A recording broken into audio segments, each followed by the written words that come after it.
Hello, everyone, and welcome. Welcome to another live edition of Employment Law Q&A here for another half-hour live question and answer session. My name is Alex Lucifero. I'm an employment lawyer, managing partner of Samfiru Tumarkin LLP's Ottawa office, although practicing across Ontario, here to take any questions you have over the next half hour with respect to your work, with respect to anything workplace related, anything that falls under that heading of employment. If you're looking for some assistance, if you're looking for some answers to your questions, if you're struggling at work with a particular issue, maybe your boss isn't treating you well, maybe they're changing your position or they're changing your pay structure or they're changing your hours at work, and you're not quite sure what your employer is doing is right. There's a feeling of unfairness there, perhaps. Well, listen, go ahead and ask your question right now. This is the place, this is the time to get those kinds of questions answered. We are here to resolve your workplace problems. As an employment lawyer, that's what I do all day, every day. It's the bread and butter of our business. And we take a lot of pride and we take a lot of satisfaction in helping resolve people's workplace situations. It is a huge, huge weight off an employee's back when those workplace issues are resolved.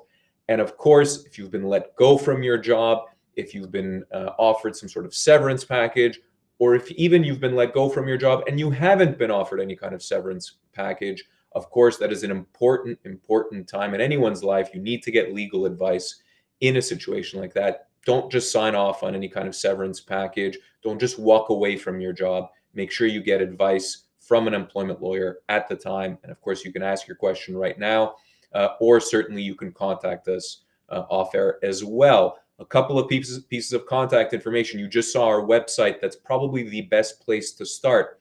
If you want to know more about employment law, if you want to know how to get a hold of us, employmentlawyer.ca is our website, is the place to find us. Visit the website. And we've got a ton of resources there. I mean, a bunch of articles, a bunch of blogs, a bunch of postings. We're in the news very often, giving information, advice to various news outlets. You can watch any of those clips. Most recently, it's been about the lifting of public restrictions, whether employees still have to mask in the workplace or not. Of course, vaccination policies are still a pretty important issue, and we have a ton of resources there. If you want to contact us directly, I'll give you the best email address to reach us at, and that is very simply help@employmentlawyer.ca. That's help@employmentlawyer.ca. Send us a brief email. Give us a description of the kind of situation you're dealing with. Again, if you've been let go, let us know that you've been let go. I promise you, someone will get back to you if you email us at that email address. We have an entire intake team dedicated to answering all questions and getting back to people with respect to their situations. But rather than email us or rather than visit our website, which you can certainly do, again, this is a live stream. You can certainly ask your question right now. I already see a couple of questions coming through, which are excellent. Really, for those of you watching this live right now, do not be shy. Do not be bashful. There are no bad questions when it comes to employment law. You think your question is insignificant. You might think that it's maybe a little too nuanced.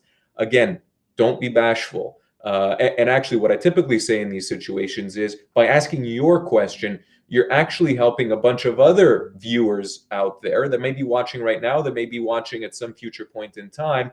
They might be dealing with the same exact situation that you are. And so by asking your question, you're not only helping yourself, which you certainly will, you'll also be helping all of those other individuals that are struggling with the exact same issue. And again, it could be anything under the employment law sun. If you're on a medical leave, if you're receiving disability benefits, I mean, that's relevant as well. By all means, go ahead and ask away. Again, my name is Alex Lucifero, managing partner with Samfiru Tumarkin LLP. We are the employment lawyers. We're also the most positively reviewed employment law firm in Canada. We must be doing something right. So with all of that out of the way, guys, let me tackle the questions first. I did want to touch on a couple of issues as well during this live stream, issues that are relevant today that have to do with temporary layoffs, that have to do with employment contracts as well. But the questions are always given priority. go ahead and ask your questions right now, guys. I promise you I will get to them before the show's end. So first in line, credit to you, Tracy. First question of the day, I believe from Facebook. Tracy asks, my employer contributes to my RSP account. My work pays me 40 hours a week while on short-term disability. Should they not also be contributing to my RSP account while they're paying me? That's a great question, Tracy. So, by my understanding, you're off on a medical leave of absence and receiving disability insurance. They're still paying you what seems like your full-time pay, which is great. By the way, employers don't necessarily have to pay an employee their full pay when they're on a medical leave of absence. But if that's happening, then that's great. The question is, does the other portion of your compensation have to continue during that same period of time? So Tracy, I'd be curious to know, are they also continuing your benefits during that period of time, your health benefits, dental benefits, all of that stuff? I imagine the answer to that question is yes. And if that's the case, if all of the other components of your compensation are continuing, I would say the RSP contribution, I'm assuming it's kind of a matching plan. I imagine those need to continue as well. I mean, there's no real reason why that particular component of your compensation package gets to be discontinued if everything else is remaining the same as well. Certainly, if the company was doing that to save some money, it's not even a huge amount of money really to save. And so I don't really think that makes a heck of a lot of sense, quite frankly. I think the RSP contributions should be continuing if all of the other components are continuing as well, Tracy. Now, the important thing to look at here is if there is a disability plan in place. So if the company has some sort of policy or some sort of plan that speaks to what an employee will receive when they're on disability benefits, listen, the details of that policy or the details of that disability plan may very much matter.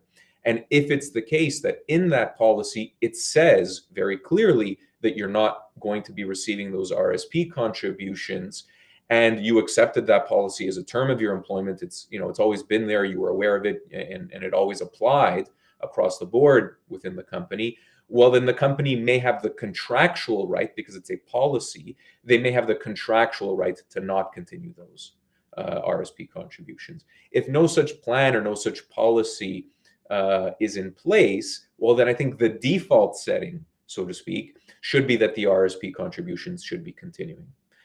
That's the kind of short answer, Tracy. Of course, the devil is always in the details. And so again, we would probably need to look at the policy or need to look at the disability plan and figure out whether that does somehow give the employer the right to not contribute to your RSP.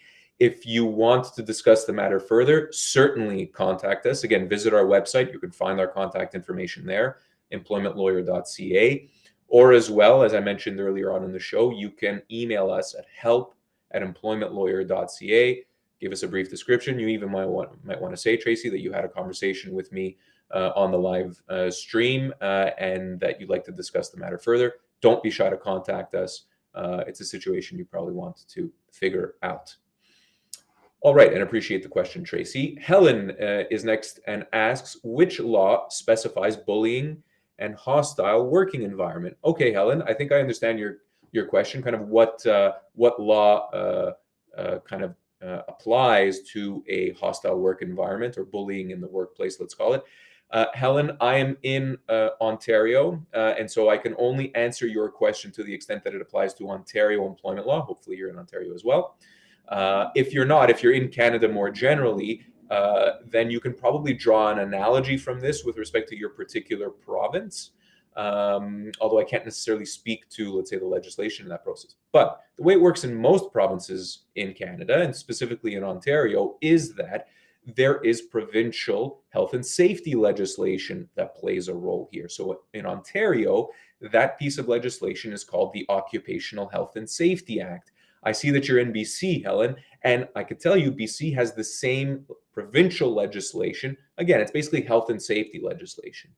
And at least for most provinces, as part of that legislation, there are rules and laws protecting employees and actually protecting them pretty strongly from, basically a poisoned work environment or bullying in the workplace or harassment in the workplace I mean, I think those those headings are interchangeable, whether you call it bullying or harassment or a poison work environment.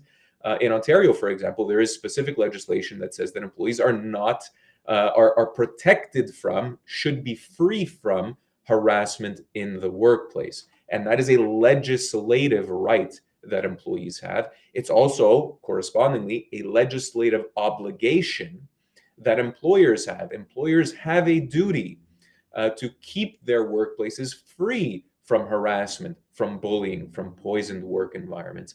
And they actually, in addition to that, as a step further to that, they have an obligation, a legal obligation in black and white, to investigate and remedy harassment and bullying in the workplace. So it's not enough for an employer just to turn a blind eye to harassment in the workplace. They have an actual positive obligation to investigate and to stop that harassment from happening in the workplace.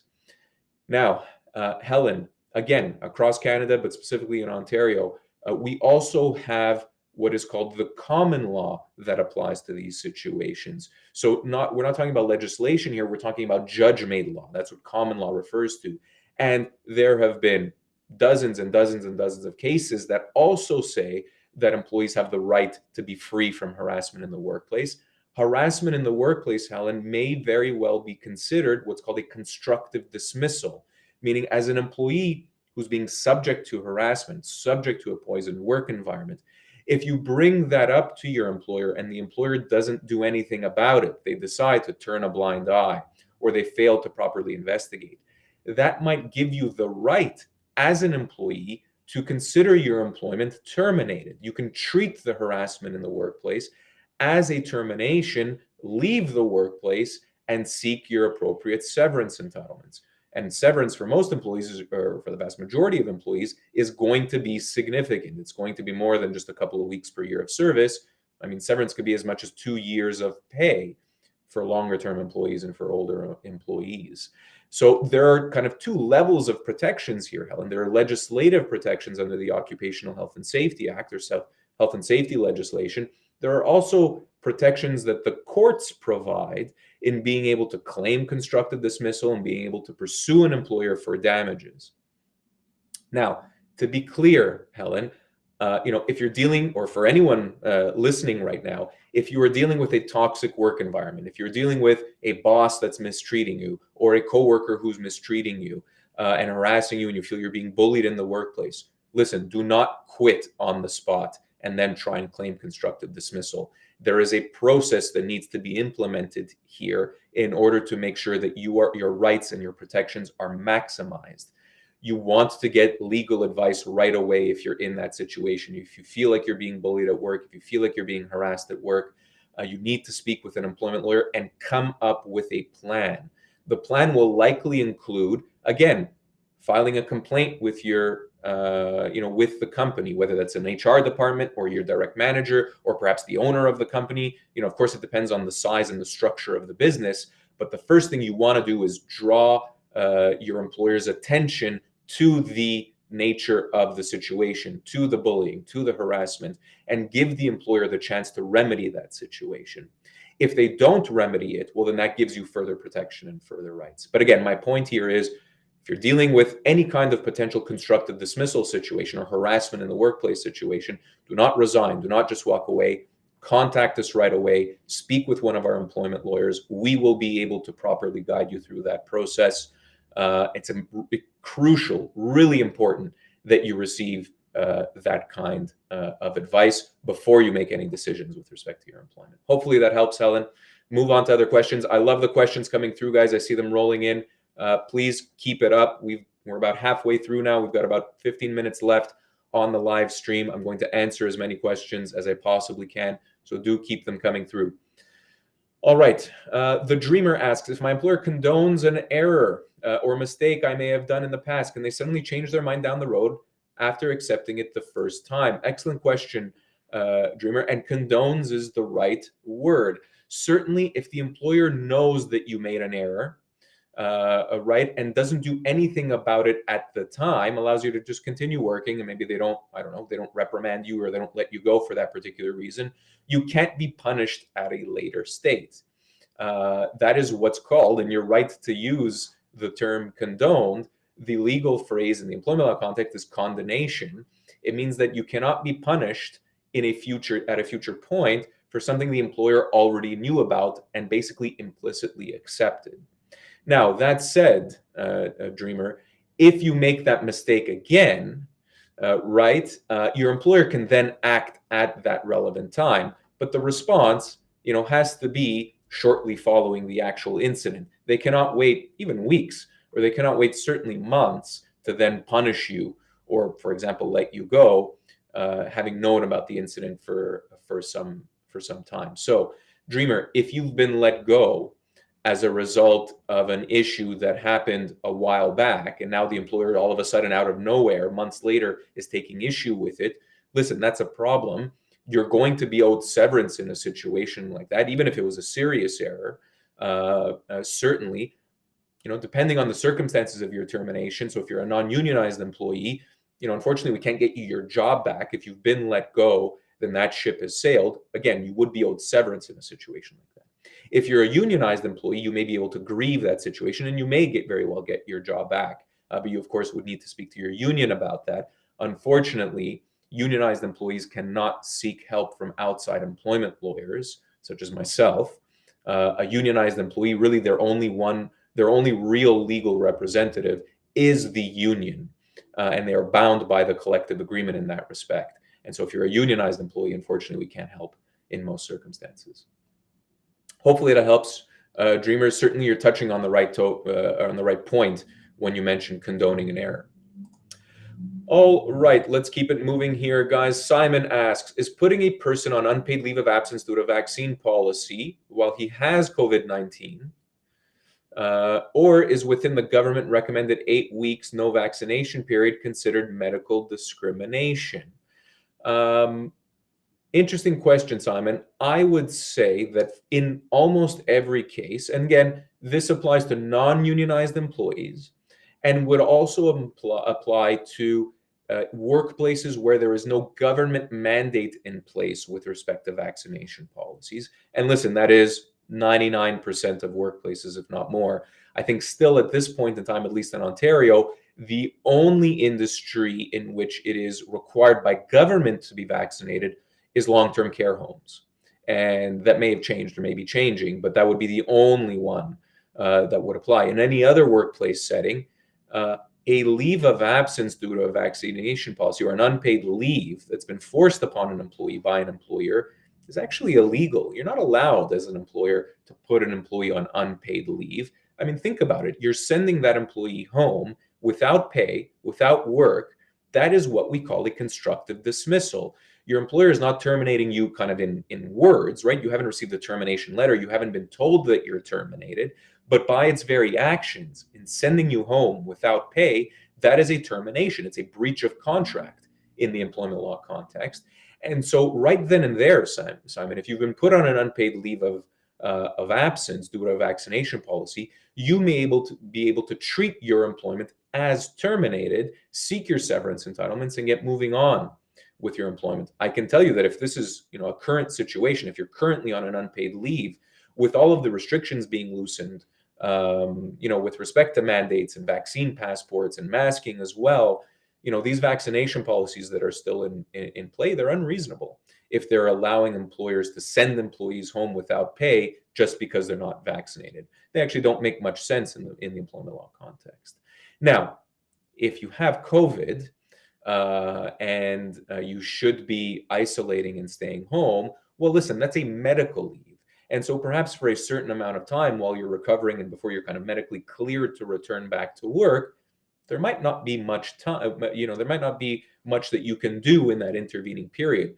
But as soon as you are medically able to work, if your employer does not call you back instantly, and continues you on your unpaid leave because you're not vaccinated, again, we're talking constructive dismissal, we're talking breach of contract, we're talking severance entitlements. Is it medical discrimination? That's a good question, Simon. I don't think it's medical discrimination just because you have COVID. No. If you are not vaccinated for another medical reason, Let's say you have a medical condition in which your doctor recommended or perhaps suggested that you delay your vaccination for one reason or another, or maybe that you should be only receiving a certain type of vaccine, let's say Novavax or something like that. That would be considered discrimination if you've been put on unpaid leave. But ultimately, if the medical discrimination, if the question you're asking is tied to you having COVID, no, that's probably not. Discrimination. Be very careful, all of you out there, with respect to these unpaid leaves of absence that employers are putting employees on. If you've been placed on unpaid leave because you are not vaccinated, you have rights, you have options. Do not just assume that the employer is allowed to put you on unpaid leave. You can potentially, and you may very well likely want to, treat that unpaid leave as a termination and seek your severance entitlements and get moving on to new employment. Again, before you speak to your employer about any of this, before you make any decision about what you want to do here, accept the unpaid leave or not, speak to an employment lawyer. Give us a call, send us an email. Let's run through the various options you have. Let's run through the details of your situation, and we will be able to point you in the right direction. Again, the contact information, guys, very quickly, if you want to get a hold of us, our email address is help@employmentlawyer.ca. You can email us there. Again, give us a brief description of your situation. Someone will get back to you. Our website address as well, employmentlawyer.ca. You can find all of our contact information there, telephone numbers, email addresses for various lawyers, etc. Thanks for your question, Simon. Let's keep it moving. I am going to do a bit of a rapid fire session here only because we've got a lot of questions. P4WZ asks, work for a big bank, commissioned 9 years, forced to work from home, can see client in person, have lost money while other unvaxxed tellers and account managers have to go to the branch. Severance, question mark. Good question. If your income has been impacted significantly, P4, in a negative way, and your employer is being unreasonable in its expectations. So again, if you're not allowed to see clients in person and that's affecting your income, and you can reasonably do so, perhaps it means masking, perhaps it still means social distancing, etc. And again, your employer is being unreasonable in that respect. Well, you know what? You may have recourse there. That may be a constructive dismissal. And to your question about severance, that's what you would have to argue, that the company's actions in not allowing you to earn your full compensation is a constructive dismissal, which entitles you to severance. The change in income needs to be significant, P4. If we're talking about a couple of $1,000 difference over the course of an entire year or multiple years, that might not be enough to trigger constructive dismissal. Again, give us a call, send us an email. We can discuss this with you in more detail. If it is a constructive dismissal, you probably want to act right away. All right. Speeches Beyond asks, can I sue my employer for wrongful dismissal and creating a toxic workplace? Question mark. And also sue a coworker for defamation who got me fired as well through employment standards. You certainly can't do any of that through employment standards. Speechless Beyond, you would need to do that through a legal proceeding, through litigation, through a court system. You can certainly sue an employer for wrongful dismissal based on a toxic work environment. Again, we'd want to know the details of what that work environment was. Keep in mind that when we're dealing with harassment in the workplace, when we're dealing with a toxic work environment, it is a question of evidence, right? We want to be able to prove the toxic work environment. We want to be able to prove the harassment in the workplace. And of course, the more severe the harassment is, the more severe the bullying is, the greater the strength of the claim, the greater the harassment claim could be. If what you're claiming is a toxic work environment is, for example, someone not saying good morning to you in the morning, right? Your boss being maybe a little bit irritable in the morning. Well, listen, that's not going to be considered harassment or bullying in the workplace. It has to be severe enough action that it meets that threshold.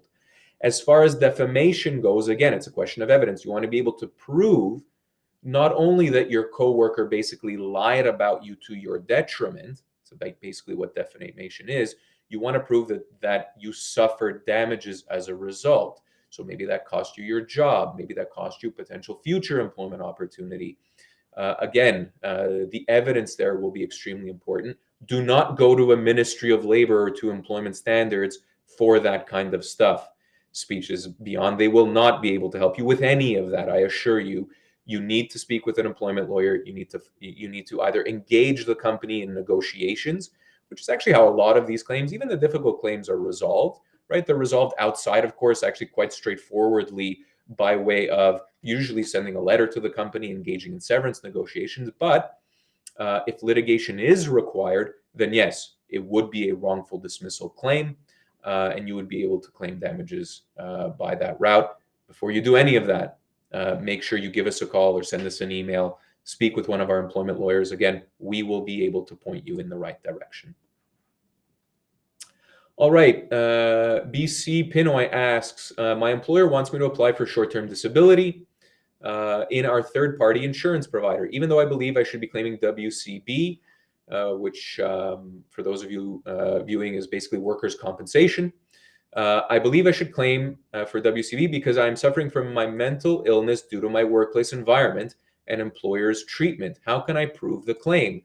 Excellent question, BC. And I think you're right. If this is a disability or an illness, and it could be a mental illness, of course, doesn't have to be, a physical, doesn't have to be someone breaking their arm at work, right? If your workplace is causing you so much stress and so much anxiety that you are beginning to suffer as a result, that is a workplace injury. That is a workplace situation, and it should be workers' compensation. Excuse me, my office lights just went off here. It should be, there you go. We see the light. It should be workers' compensation that you're claiming through. Now, your employer may not want you to do that because that means potentially an increase in premiums from workers' compensation, or WCB, or WSIB as it's called in Ontario.